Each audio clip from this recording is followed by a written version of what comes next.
Bismillahirrahmanirrahim. Assalamualaikum warahmatullahi wabarakatuh. Sahabat mahasiswa yang Bapak banggakan, pertama-tama puji dan syukur malah kita panjatkan kehadirat Ilahi Robi atas karunanya kita diberi kesempatan untuk selalu mendapatkan ridhonya. Selawat serta salam tercurah kepada Nabi kita Nabi Muhammad SAW, yang mana menjadi sosok suri tauladan yang baik bagi kita semua umatnya. Jadi ada anggapan bahwa kewirausahaan itu bakat dari lahir dan karenanya tidak dapat diajarkan. Benarkah demikian? Ternyata tidak demikian. Anggapan tersebut tidak benar, sebab pengertian kewirausahaan bukan berpijak pada bakat sejak lahir, melainkan berkaitan erat dengan tindakan atau aksi. Jadi tindakan atau aksi itulah yang menentukan seseorang berpotensi besar sukses menjadi wirausahawan. Lalu bagaimana menumbuhkan ide wirausaha? Dan bagaimana metode menghasilkan ide baru melalui bisnis atau usaha? Simak video ini sampai akhir supaya tidak gagal paham.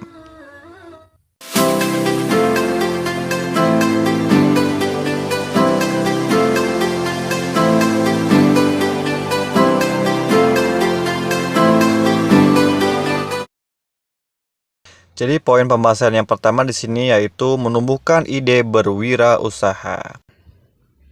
Jika kita akan memulai bisnis baru, tentu kita harus bisa memikirkan ide baru dan setidaknya bisa menjawab 4 pertanyaan ini.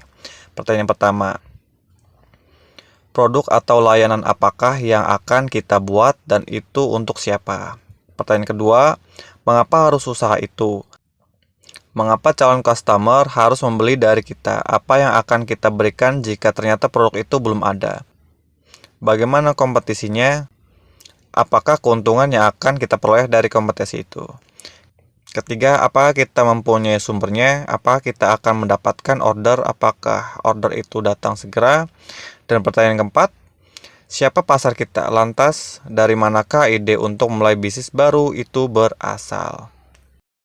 Lebih dalam untuk membahas pertanyaan tersebut, jadi menurut suatu penelitian, sebagian besar pengusaha itu dapat ide dari pengalaman yang diperoleh ketika bekerja di industri yang sama. Namun, hal itu menunjukkan bahwa pengusaha seperti itu hanya berani memulai bisnis baru karena melihat sisi terangnya saja. Menurut Prodi E. Chandra dalam bukunya, jika kita memang benar-benar ingin memulai bisnis baru, semestinya peluang pasarlah yang lebih kita jadikan pijakan. Oleh karena itu, sudah saatnya kita berani mulai bisnis baru. Hal itu memang bukan hal mudah, karena membutuhkan analisa dan perencanaan yang serius. Namun, kita harus yakin bahwa ide memulai bisnis baru tak terlalu sulit. Ide itu bisa berasal dari mana saja dalam berbagai cara. Sekali ide bisnis itu dikembangkan dengan jelas, maka bisnis baru itu niscaya akan berkembang. Apalagi setelah terlebih dahulu kita adakan evaluasi dengan teliti, baik itu berkaitan dengan customer dan pesaingnya. Kita berlanjut ke tahapan poin yang kedua di sini, yaitu proses tumbuhnya wirausaha. Proses berwirausaha. Proses yang mendorong seseorang untuk berwirausaha adalah keinginan, prestasi, sifat penasaran, berani menanggung resiko, pendidikan, dan pengalaman. Kemudian faktor apa saja yang mendorong seseorang untuk berwirausaha? Faktor yang pertama di sini ada faktor lingkungan seperti peluang, pengalaman, dan kreativitas.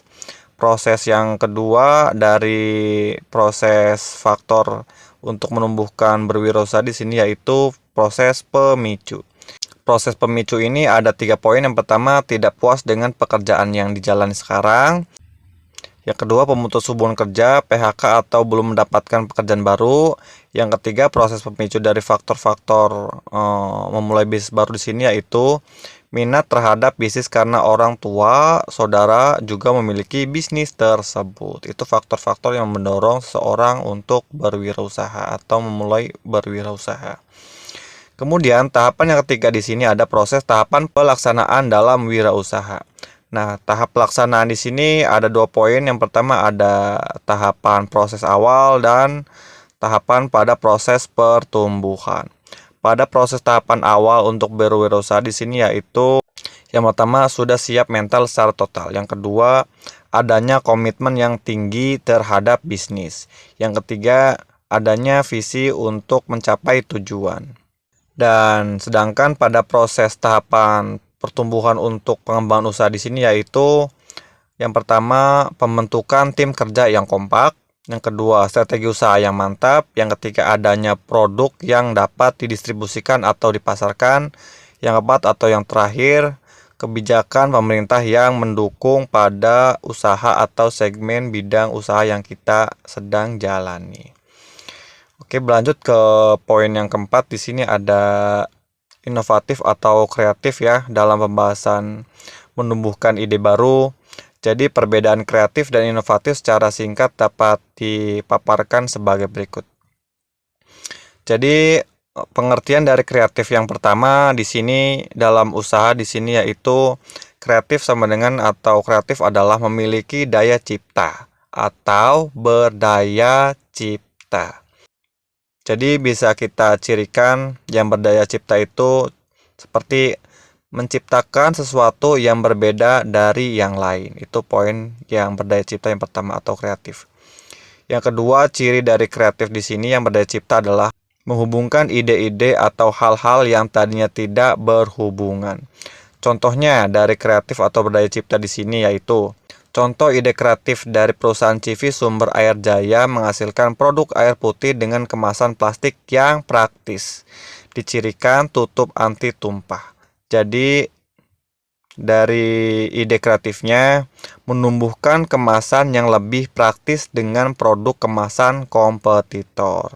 Jadi bisa dipahami bahwa kemasan perusahaan dari CV Sumber Air Jaya ini lebih praktis karena dibanding dengan kompetitornya mungkin masih manual atau tidak praktis dari contoh kemasan tersebut.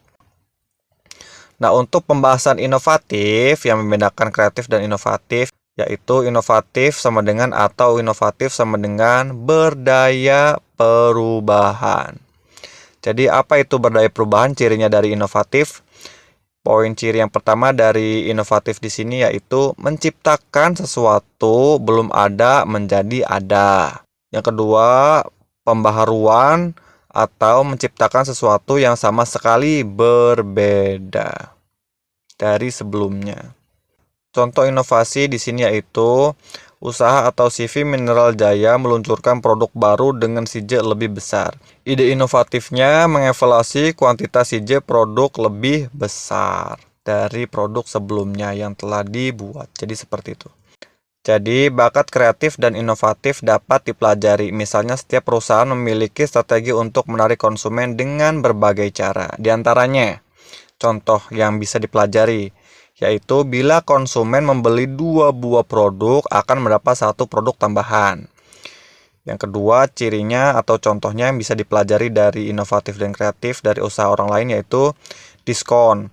Bila membeli dalam jumlah banyak maupun diskon harga bila membeli dengan cara tunai.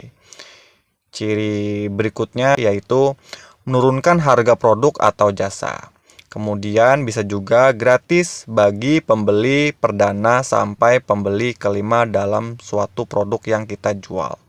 Yang terakhir, contoh dari kreatif dan inovatif yang dapat dipelajari di sini yaitu contohnya pembelian mendapat potongan 50% dan lain sebagainya untuk syarat ketentuan berlaku dalam pembelian produk tertentu. Jadi seperti itu. Poin yang kelima dari pembahasan menumbuhkan ide berwirausaha di sini yaitu pembahasan fungsi kreativitas. Jadi menyadari peran fungsi kreativitas dalam proses inovatif merupakan hal yang penting. Kreativitas adalah pembangkitan ide yang menghasilkan penyempurnaan efektivitas dan efisiensi. Ada 2 aspek penting pada kreativitas yaitu proses dan manusia. Proses yang dimaksud berorientasi tujuan yang didesain untuk mencapai solusi suatu problem pada suatu usaha atau produk tertentu. Sedangkan manusia merupakan yang dimaksud dari manusia dalam pembahasan ini yaitu sumber daya yang menentukan solusi dalam suatu pembangunan atau mengembangkan usaha tersebut atau tertentu. Poin yang keenam dari pembahasan menumbuhkan ide berwirausaha di sini yaitu sifat proses kreatif. Jadi sifat kreativitas adalah suatu proses yang dapat dikembangkan dan ditingkatkan. Setiap orang kreatif pada tingkat bidang atau passionnya masing-masing, tetapi orang mempunyai kemampuan dan bakat dalam bidang tertentu dapat lebih kreatif daripada orang lain. Misalnya, dalam bidang bisnis distributor daging sapi yang lebih kreatif mengembangkan usaha sapi dibandingkan orang lain yang lebih kreatif di bidang distributor perikanan. Begitupun sebaliknya. Hal yang sama juga dapat dialami oleh orang-orang yang dididik atau memulai mempelajari dan dikembangkan dalam suatu lingkungan yang mendukung pengembangan kreativitas pada bidang yang mereka pelajari. Mereka telah diajari untuk berpikir dan bertindak secara kreatif. Kita langsung ke selanjutnya, yaitu metode menghasilkan atau menumbuhkan ide baru terhadap bisnis yang inovatif dan disukai pasar. Menurut Milan Kundera dalam bukunya, sebuah bisnis pada dasarnya hanya memiliki dua fungsi, yaitu inovasi dan pemasaran. Fungsi inovasi merupakan ide yang mendasari sebuah bisnis untuk kemudian dieksekusi dalam operasional berjalannya bisnis. Setidaknya ada 5 cara untuk bisnis menumbuhkan ide bisnis yang inovatif dan diminati pasar sebagai berikut. Yang pertama, temukan permasalahan yang dialami pasar. Sebuah bisnis memiliki sebuah esensi penting yang sangat mendasar. Ketika seseorang terjun ke dunia bisnis, maka sebenarnya dia sedang menawarkan solusi atas masalahnya yang sedang dialami pasar. Solusi ini kemudian dikenal secara luas sebagai produk. Sehingga bila seorang ingin membangun bisnis yang inovatif dan diminati pasar, maka dia tidak boleh melupakan esensi tersebut. Anda harus melakukan riset pasar terlebih dahulu dan menemukan permasalahan-permasalahan yang dihadapi pasar Anda. Kemudian carilah ide-ide kreatif mungkin untuk menciptakan produk yang inovatif serta solutif memecahkan masalah pasar. Yang kedua, peka terhadap permasalahan yang dialami diri sendiri atau orang lain. Selain harus mencari permasalahan yang dialami pasar, memulai riset, seringkali ide-ide bisnis datang dengan sendirinya melalui obrolan-obrolan keseharian atau bahkan pengalaman pribadi. Terlebih didasari seringkali masalah-masalah yang Anda, kerabat, atau teman Anda alami merupakan permasalahan yang juga dialami oleh pasar. Seringkali mereka tidak menyadari masalah dan kebutuhan yang mereka alami. Karena itu, Anda harus bisa jadi memahami kebutuhan-kebutuhan atau masalah-masalah yang ada di sekeliling Anda sendiri. Yang ketiga, mengkombinasi dengan produk sejenis. Sebagai seorang yang baru akan masuk ke sebuah pembuatan produk yang dibutuhkan pasar, penting untuk mempelajari produk-produk apa saja yang sudah ada di pasar. Tugas Anda bukan hanya sekedar mengetahuinya saja, tetapi memahami menilai pada aspek mana kelebihan dan kekurangan dari produk kompetitor tersebut.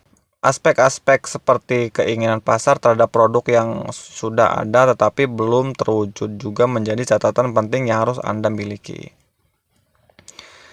Secara garis besar ada 3 tahapan yang harus Anda lalui, yaitu pahami, tiru, modifikasi. Contoh saja bagaimana ojek online yang muncul karena kebutuhan transportasi yang tinggi dan menyempurnakan produk ojek konvensional di berbagai aspek yang sudah ada sebelumnya.